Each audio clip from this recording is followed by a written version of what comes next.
Sir এবং DG হেলথের মহাপরিচালক মহোদয়, মানে মনে হয় যে ঘন্টা দুয়েকের মধ্যে তিনজনের সাথে আমার কথা হয়।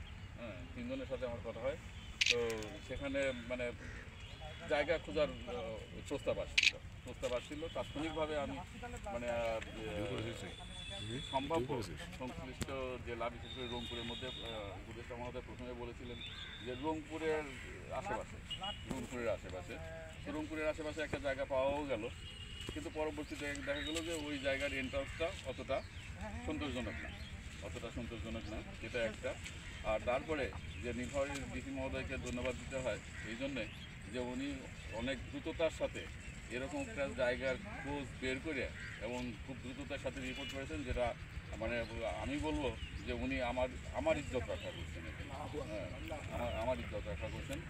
তো সেদিক থেকে আমরা এখন পর্যন্ত মানে খুব পজিটিভ অবস্থানে আছি যে এই যে জায়গায় আমরা দাঁড়ায় আছি, এই জায়গাতে একটা এখন পর্যন্ত কেউ রিপোর্ট পোস্টিং করেন। আর কিছু ফেসবুকের সেন্সেশন ওগুলো বাদ, ওগুলো আসলে কোনো বিচারের সুযোগ নাই। তো যে প্রস্তাবিত 1000 বেডের হসপিটাল তিন সরকারের সহযোগিতায়, এটা আমরা আশা করছি নীলফামারীতেই হবে এবং এই জায়গাতেই হবে। এটা আমাদের পারসেপশনের।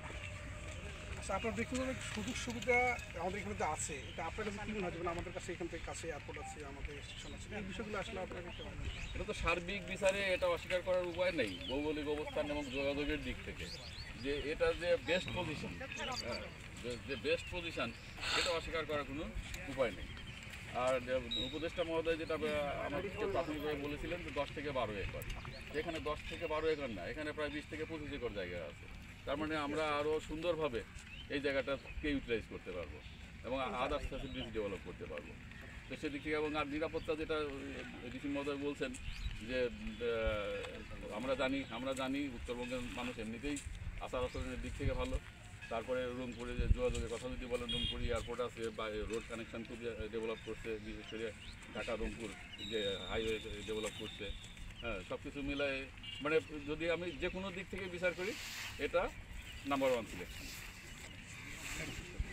ওকে, ধন্যবাদ।